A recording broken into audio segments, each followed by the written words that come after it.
Hey guys, and welcome back to First Pages. This week we're reading Montmorency by Eleanor Updale. And as I've been told, this is a mystery series. Um, and I've heard this is pretty good. I have not read it myself though. So we're going to read the blurb. Oh, wait. There are two blurbs. I've never seen that before, but we're just going to read the one on the inside cover. When a petty thief falls through a glass roof in his attempt to escape from the police, what should have been the death of him marks the beginning of a whole new life. After his broken body is reconstructed by an ambitious young doctor, he is released from prison, and with the help of Victorian London's extensive sewer system, he becomes the most elusive burglar in the city.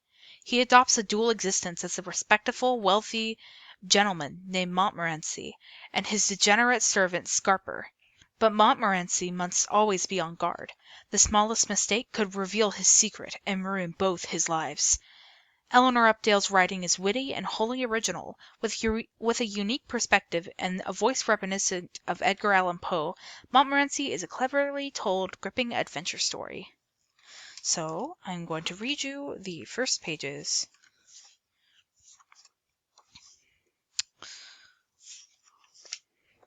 Chapter 1.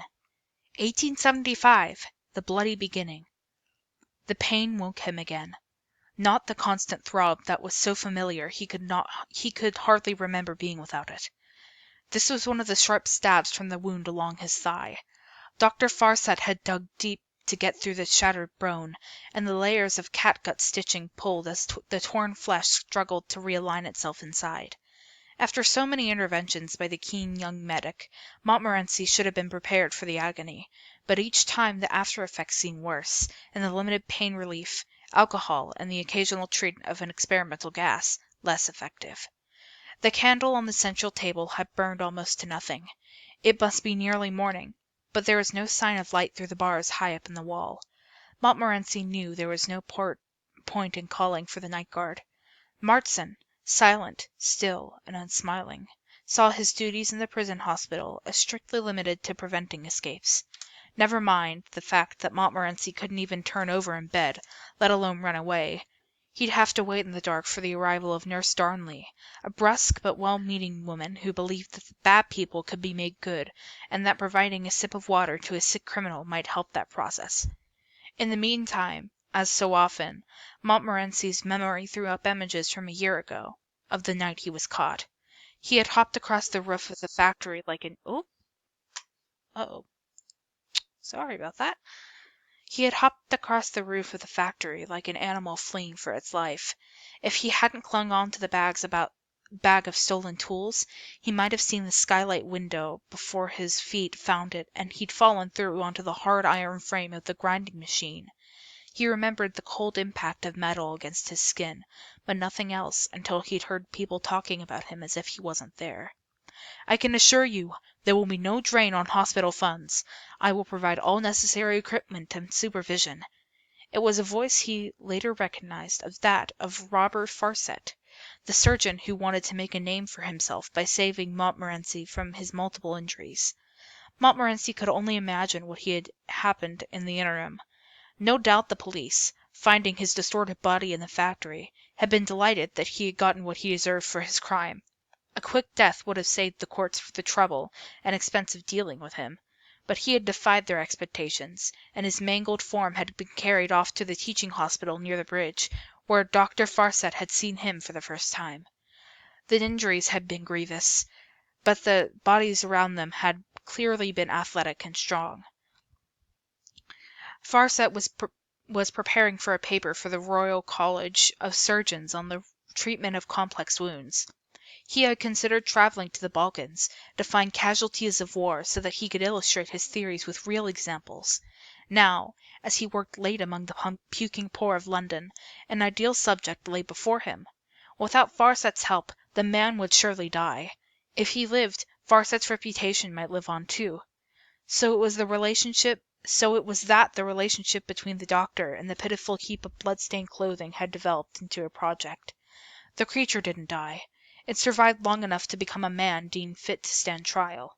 He was charged under the name Montmorency, which had been taken by the hospital staff from the brand name on the tool bag still clasped to his chest when the porters had carried him in. 2 courtroom guards had to support him as he stood to hear the judge's sentence. Montmorency became prisoner 493 at the new prison, where the warden was fascinated by Dr. Farsett's continuing efforts to rebuild his body. The warden and the doctor took it to meeting for dinner and an exchange of views about punishment and public health, agreeing on the need to attack crime by providing work education and better sanitation for the families whose ignorance and squalor bred common criminals. Dr. Farsett became a familiar figure at the jail, and the warden gave him permission to take Montmorency, under guard, to meetings in town, where eminent or aspiring physicians and scientists told of their own achievements and wanted to hear about Farsett's pioneering techniques. It was at those gatherings, sitting almost naked under a blanket at the back of the rostrum, that Montmorency learned as much as anyone present. Though ignored by everyone until it was time for his scars to be exhibited before them, he heard of major advances in medicine, engineering, mathematics, and natural philosophy. A habitual thief, he continued to steal. With no pockets for his booty, he stole ideas and facts, committing to memory every detail of each lecture. He had no plans for putting the information to any use, but it interested him, and gave him something to think about in the long hours of drudgery in the prison workshop, or idleness in the infirmary after Dr. Farsett's operations. As Montmorency lay there in pain on that dark, cold morning, he reflected on a long, and for him, rather eventful presentation by the chief engineer to the Metropolitan Board of Works. Suddenly, he had an idea. By the time Nurse Darnley was at his side with a battered tin mug, he had the makings of a scheme that would transform his life. Chapter 2. Sir Joseph Bazalgette. The lecture had been about London's new sewerage system. For almost 20 years, the capital had been scarred by the filth and inconvenience of roadwork and construction sites. Gangs of laborers had shoveled tons of earth and made and laid millions of bricks to produce 83 miles of underground tunnels through which the smelly and dangerous waste of the city could be taken away to be dumped nearer to the mouth of the Thames. Now the enterprise was complete, and Sir Joseph Bazalgette, the man who had planned and supervised the work, proudly described the achievement that had won him the international recognition and knighthood from the Queen. Taking the stage at the Scientific Society, Sir Joseph was a mixture of confidence and fear. He had a total command of the subject, but Montmorency could tell that he felt socially inferior to many of his audience, which included a couple of the more intelligent members of the House of Lords, as well as distinguished academics and a few visitors from abroad. Bazalgette was a short, neat man, with a thin nose and clever dark eyes that seemed to be able to fix upon everyone in the room. His clothes were smart but fashionable, checked trousers and a plain jacket over a yellow waistcoat. His shirt collar was tied high at the neck with a silky cravat. A few strands of hair hopelessly tried to disguise the glistening baldness at the top of his head. Then suddenly around his ears his black locks grew rich and bushy, joining up via dainty sideburns with triangles of shiny springy beard and generous moustache. His chin was as bald as his head. Montmorency wondered why, when the rest of his face was so hairy, did he bother to shave that one little egg shape.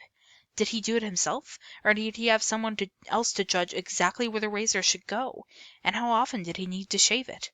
There was no sign of Shadow, even though it was 6 o'clock at night.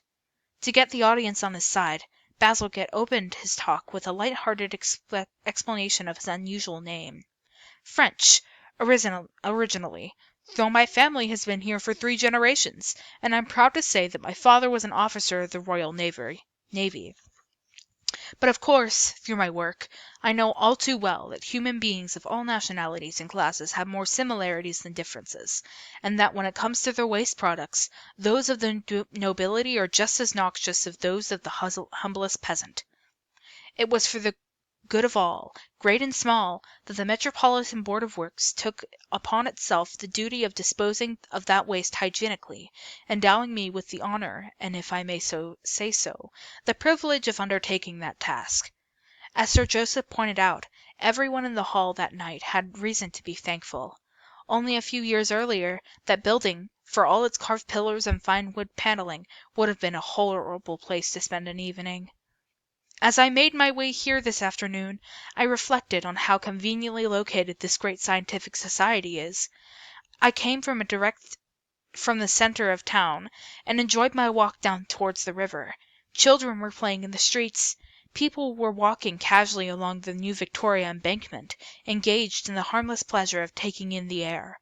Yet many of you may remember how, not so long ago, a visit to this neighborhood was to be avoided. How even the Chambers of Parliament itself were rank with the stink of raw sewage in the Thames. The truth is that, as the city grew to become the heart of a glorious empire, the old sluices and underground rivers that our forefathers relied upon to keep it clean proved totally inadequate. The new flushing toilets, so welcome in those lucky homes that own them, completely overwhelmed those ancient drains, and across the capital citizens were losing their lives to diseases born out of filth. And that filth tried to escape the city in the only way it could, straight into the river that flows by us here. I venture to suggest that I had come here 20 years ago to exhibit my original proposals, rather than to celebrate the completed scheme as I do now. My audience might have been rather smaller. The as- oh my sorry, my cat. The assembled scientists, politicians, and interested laymen tittered politely. Then they settled back on the curved leather benches that enclosed the stage in a horseshoe, and Sir Joseph relaxed a little, ready to deliver the body of his lecture. Earlier, I mentioned the embankments, and I am proud of those grand boulevards alongside the river. Indeed, I am delighted to announce to you today that we contemplate their illumination with a new electric light within 5 years. But I urge you to turn your minds to what lies beneath. Not just to the underground trains that may have brought you here today, not just to the gas pipes which conduct to us the power to see so clearly in this hall, not just to the water pipes that bring health and cleanliness along their path. Gentlemen, when you next find yourself strolling in the London streets, turn your eyes to the pavement and look for manholes that are the gateway to our new subterranean world. It is a world of giant tunnels, where thousands of gallons of water, and as one might say, more solid waste, are coursing beneath your feet, hour after hour, on their way to the sea. Sir Joseph produced a huge map showing the layout of the sewers. It was beautifully drawn, and hand-colored, mounted on a heavy board. 2 porters were always on duty at the Scientific Society, ready to hold up or pass around specimens provided by visiting speakers. Usually, they had to cope with nothing heavier than a brain in a jar, plants, or perhaps a stuffed animal brought back from exotic parts by some intrepid traveler. This map, taller than Sir Joseph himself and almost as wide as the stage, was too much for them. They needed help, and Bazalgette motioned in for Montmorency, who was sitting at the back of the stage waiting to be showed off in Dr. Farset's talk, to come forward and assist them. At the time, Montmorency was more embarrassed than interested. As usual, for the purpose of the doctor's demonstration, he was dressed in nothing but the skimpiest of underwear, and although he was now accustomed to being displayed as an object in this state, he felt like a fool standing there with his arms in the air, helping to balance the unwieldy chart. To make things worse, Sir Joseph banged on the map with a long stick as he traced the passage of the filthy liquid on its way around London. Every time he struck the board, it wobbled precariously, and Montmorency and the porters wobbled with it. Once, as Sir Joseph showed the dramatic underground voyage of an imaginary turd from Buckingham Palace via the Houses of Parliament and along the new embankment, he hit the map so hard that all 3 men lurched dangerously near the edge of the platform. Montmorency felt his pants starting to descend. There were sniggers from the back of the hall and out of the corners of his eye, and he caught sight of Dr. Farset with his head in his hands. So that's where we're going to end today. And if you like this book, feel free to pick it up next time you're at the library or in school. I know that with this new hybrid schedule that some of you won't be in school till Monday, but I'll be sure to get this back in so you guys can check it out from the library.